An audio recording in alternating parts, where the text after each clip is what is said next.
Olá gente, esse é o canal Sexo Consciente e hoje a gente está começando o primeiro programa de conteúdo do canal. Primeira coisa que eu queria pedir para vocês é se inscreverem no canal, deixarem seu like e divulgarem, compartilharem nas redes sociais, ajudarem o canal a crescer. Esse primeiro vídeo a gente vai tratar de um assunto que na verdade é uma polêmica, uma coisa que me deixa, me angustia um pouco, uma pergunta que me angustia um pouco e que eu acho que angustia uma parcela de vocês.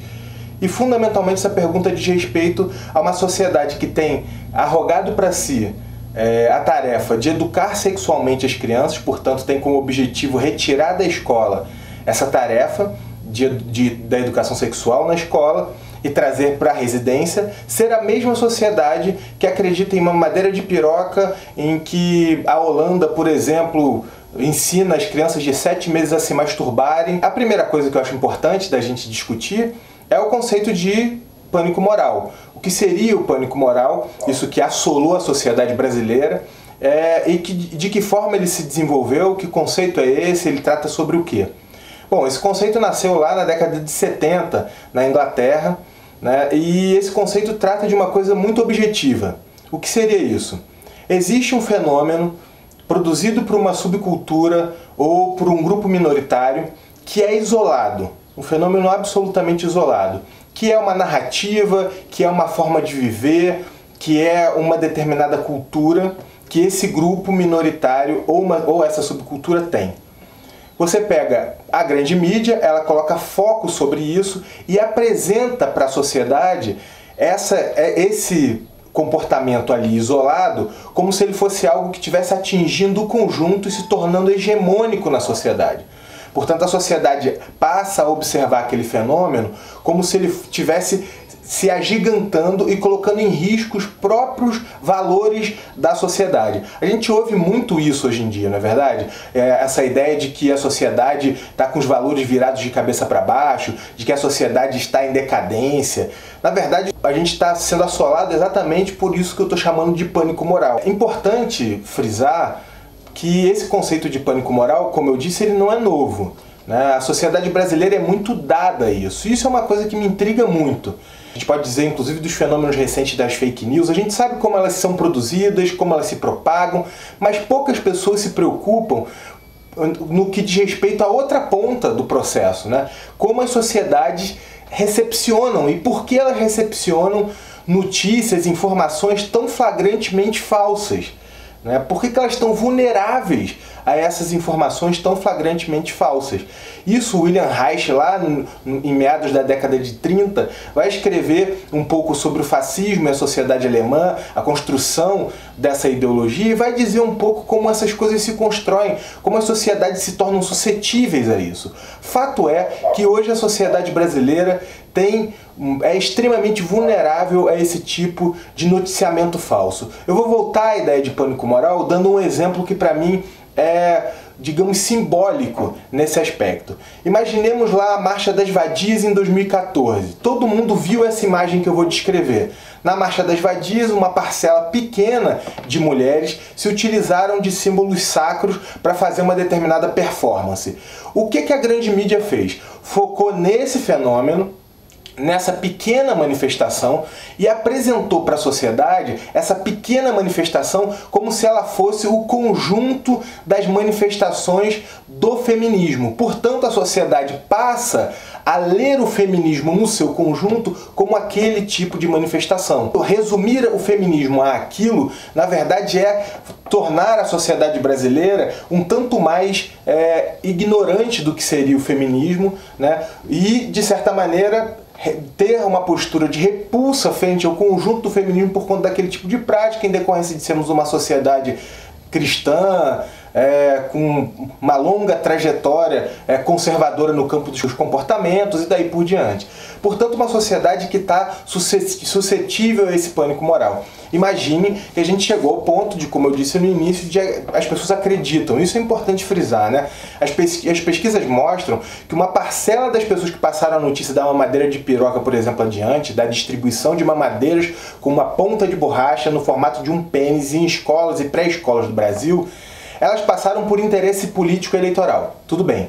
Isso está na esfera, as pesquisas mostram que está na esfera dos 15%, o que significa que 85% das pessoas que passaram adiante acreditam de fato que o fenômeno aconteceu. Né? Isso é um tanto mais intrigante e também, de certa maneira, traz um certo desânimo. Né? Imaginem também a notícia sobre as pessoas na Holanda ensinarem as crianças a se masturbarem aos 7 meses de idade. Eu, você, todo mundo conhece uma criança de 7 meses de idade, não é verdade? A gente sabe que do ponto de vista motor isso é impossível, do ponto de vista cognitivo isso é impossível, não é verdade? Todo mundo sabe, mas as pessoas absorvem isso como verdade. E uma outra coisa intrigante é como as notícias falsas vinculadas ao comportamento sexual, elas tiveram um nível de compartilhamento muito maior do que as outras notícias, o que demonstra esse certo tratamento como tabu da sociedade brasileira quando se vincula ao assunto sexualidade. Né? Espero que tenha ficado claro o conceito de pânico moral. É um superdimensionamento artificial que é jogado para a sociedade para criar na sociedade esse desconforto frente a esse determinado tipo de comportamento. Uma segunda questão é a ideia de educação sexual no Brasil. Do ponto de vista curricular, a sexualidade, a educação sexual é para ser tratada como tema transversal. O que significa isso? Que as variadas matérias devem tratar desse tema quando forem abordar as relações humanas, aparelho reprodutor em biologia e ciências, etc. Isso geraria uma complementariedade numa visão geral sobre educação sexual e, em grande medida, também estimula que as escolas tenham educação sexual propriamente dita. Basicamente é isso que a gente tem no Brasil. O que acontece na prática? As escolas mais avançadas, aquelas que têm, digamos, diretoras e diretores muito disponíveis para enfrentar a barra pesada que enfrentar o senso comum nesse quesito, trazem lá uma vez por ano, isso as mais avançadas, um enfermeiro, um médico, um auxiliar de enfermagem, para colocar uma camisinha numa banana, falar sobre os métodos contraceptivos mais usuais e capinam. Ou seja, isso é o que acontece na prática de mais avançado. É aquele professor de biologia e de ciências que, quando vai falar também sobre aparelho reprodutor, acaba dando ali, en passant, uma visão média sobre a constituição da sexualidade, fala um pouquinho sobre sexo, de novo sobre métodos contraceptivos, etc. Basicamente é isso que a gente tem na prática. Portanto, não existe, do ponto de vista curricular, no Brasil, educação sexual nas escolas. As escolas não tratam desse assunto. Não tratam desse assunto por vários motivos. Primeiro, é isso, enfrentar o senso comum na sociedade, isso gera desgastes para a escola. Segundo, como é que um educador pode falar de alguma coisa que ele também não sabe? E terceiro, essa contradição básica de quem seria a responsabilidade de falar sobre tal assunto. Na sociedade brasileira foi se construindo a ideia, então, de que esse assunto não é um assunto social, é um assunto restrito às famílias. São as famílias que devem dar conta desse assunto no seu âmbito doméstico. Gente, vamos pensar o seguinte, a primeira coisa... Você sabe por que um pai e uma mãe não falam de sexo ou de sexualidade com seus filhos? A primeira coisa não são suas convicções morais, é basicamente a ideia de que eles não sabem o que falar. Eles não sabem o que é compatível para cada idade, eles não conhecem nem a própria sexualidade. É bom a gente saber que ninguém fala porque não sabe, em decorrência de que o conhecimento ele tem uma parcela dele que diz respeito à cumulatividade. Ou seja, a gente só consegue conhecer aquilo que se acumulou como conhecimento anterior. Se aquele conhecimento anterior não nos foi apresentado, como a gente vai apresentar para as novas gerações? O que seria a escola? Grosso modo, a escola é o primeiro contato com a cultura geral, não é isso? Esse primeiro contato organizado com a cultura geral e ali, digamos, com os rascunhos do que seria a ciência. Se a gente tira desse lugar, que em tese já é preparado para isso, e coloca num lugar onde as pessoas não dominam nada, o que a gente está dizendo na prática é que nós vamos continuar não educando as novas gerações para uma sexualidade livre, saudável. As consequências disso, o Brasil continua sendo um dos países com maior número de gravidez na adolescência.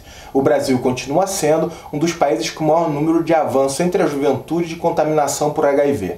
O Brasil continua sendo um dos países com maior número de contaminação na juventude e, em geral, por HPV. o Brasil continua sendo um país marcado pelo câncer de pênis em decorrência das pessoas não lavar, dos homens não lavarem, ou seja, de higiene, os seus pênis. Aqui no Brasil os homens não sabem lavar os seus pintos.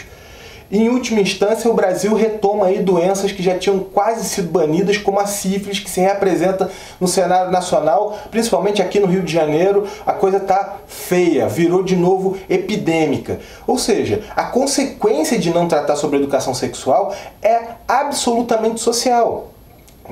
Para além disso, eu leio relatos na internet de vários colegas, outros já relatam aí publicamente em vídeo, de que vão às escolas, dão uma determinada palestra sobre o que seria uma palestra voltada para professores de ensino básico, para crianças, para falar um pouco sobre a diferença dos corpos, aquele lugar bem, digamos, bem básico sobre diferenciação dos corpos, uma determinada idade e tal, narram mais ou menos o que seria adequado e inadequado para um determinado tipo de contato entre adultos e crianças, e as crianças depois saem para relatar abuso. Ou seja, a criança, ela não sabe, a educação sexual, na verdade, ela protege, ela dá conhecimento para a criança, mesmo na sua mais tenra idade, para ela conseguir diferenciar o que seria um toque adequado quando um adulto vai lá limpar ela no banheiro, vai dar banho, e um toque absolutamente inadequado quando isso está fora de contexto. Ou seja, a educação sexual protege as nossas crianças, possibilita que essa criança ganhe habilidade de conseguir perceber situações anômalas, inclusive de abuso sexual. Quando alguém vier com essa narrativa para você dizendo: ah, é em casa, porque esse assunto é privado, meu filho, minha filha, minhas regras, você fala para as pessoas aqui, ó, banana para você, porque as consequências de você não educar sexualmente seu filho e sua filha vêm para o conjunto da sociedade. Portanto, esse é um assunto sim social que nós temos que tratar com a maior seriedade. Esse assunto precisa ser tratado na escola sim, não existe uma barreira, é óbvio que a família vai tratar também, é preciso qualificar os professores, é preciso que os cursos de medicina, de enfermagem, as licenciaturas deem qualificação para os professores para tratarem desse tipo de assunto, porque hoje isso não acontece, a formação de professores é pífia no que diz respeito à educação sexual. Que a gente respeite os valores religiosos de todo mundo, as convicções religiosas, de quem acredita que só pode transar depois do casamento, de quem acredita que o sexo é uma coisa restrita para a vida adulta. Tudo bem, isso não é um problema, desde que todos estejamos educados por uma sexualidade, como eu disse, livre e saudável. Então eu fico por aqui, muito obrigado. Eu queria que vocês aí ajudassem o canal a crescer. Valeu, um beijoca.